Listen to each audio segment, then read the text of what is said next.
ഇന്നത്തെ ഡെയിലി മന്നയിലേക്ക് നിങ്ങൾ എല്ലാവരെയും സ്വാഗതം ചെയ്യുന്നു.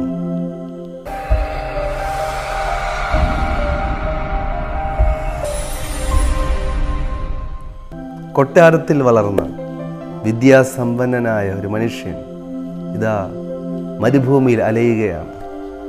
1-2 വർഷങ്ങളല്ല, നീണ്ട 40 വർഷങ്ങൾ മരുഭൂമിയിൽ അലഞ്ഞു നടക്കുകയാണ്. ആ മനുഷ്യൻ്റെ പേരാണ് മോശ. മോശ കൊട്ടാരത്തിൽ 40 വർഷം ഈജിപ്തുകാരുടെ സകല വിദ്യകളും ജ്ഞാനവും അഭ്യസിച്ച് വിദ്യാസമ്പന്നനായ ഒരു മനുഷ്യൻ, സ്വാധീനമുള്ള ഒരു മനുഷ്യൻ. എന്നാൽ ഇതാ അപ്രതീക്ഷിതമായ നേരത്ത് ആ കൊട്ടാരം വിട്ട് ഇറങ്ങേണ്ടി വന്നു. 40 വർഷം മരുഭൂമിയിൽ അലയുകയാണ്. ജീവിതത്തിൽ എങ്ങും എത്താതെ അലയുന്ന ആരെങ്കിലും എന്നെ കേൾക്കുന്നുണ്ടോ?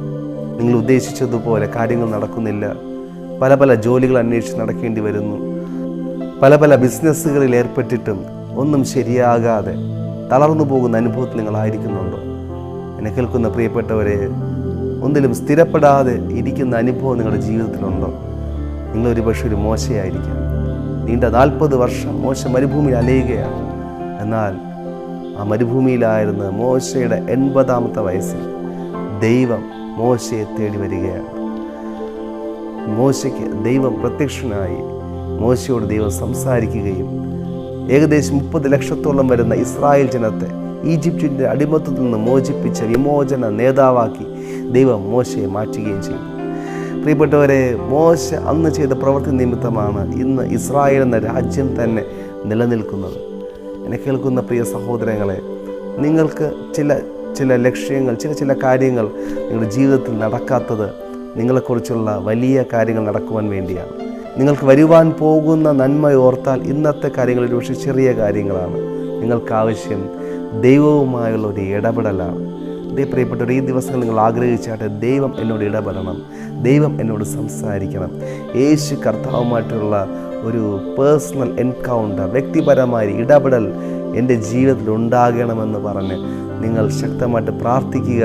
നിശ്ചയമായും നിങ്ങളുടെ ജീവിതത്തിൽ നിങ്ങൾ പ്രതീക്ഷിക്കാത്ത ഒരു വലിയ നന്മയിലേക്ക് ദൈവം നിങ്ങളെ കൊണ്ടുപോകും. നിങ്ങൾ അനുഗ്രഹിക്കപ്പെടുക തന്നെ ചെയ്യും. 80-ാമത്തെ വയസ്സ് മുതൽ 120 വയസ്സ് വരെയും മോശയ്ക്ക് ആ ഇസ്രായേൽ ജനത്തെ നയിക്കുവാനായിട്ട് സാധിച്ചു. അവരെ ശക്തരാക്കി മാറ്റുവാൻ മോശയെ ദൈവം ഉപയോഗിച്ചു. പ്രിയപ്പെട്ടവരെ, മോശ വിക്കനായ മനുഷ്യനായിരുന്നു.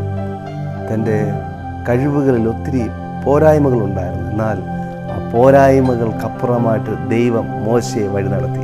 അതെ, നിങ്ങൾക്ക് പല പരിമിതികളുണ്ടായിരിക്കാം. സാമ്പത്തികമായിട്ടോ അല്ലെങ്കിൽ ശാരീരികമായിട്ടോ ഒക്കെയുള്ള പരിമിതികൾക്കപ്പുറമായി ദൈവം നിങ്ങൾ അത്ഭുതകരമായി വഴി നടത്തുവാൻ വേണ്ടി പോകുന്നു. നിങ്ങളുടെ കുടുംബപരമായ പരിമിതികൾ, സാംസ്കാരികമായ, സാമൂഹികമായ ഏത് പരിമിതികൾക്കപ്പുറവും ദൈവം നിങ്ങളെ കൊണ്ടുപോകും. അതിനായിട്ട് ദൈവം സർവശക്തനാണ്. നിങ്ങളെ ദൈവം സഹായിക്കട്ടെ. God bless you.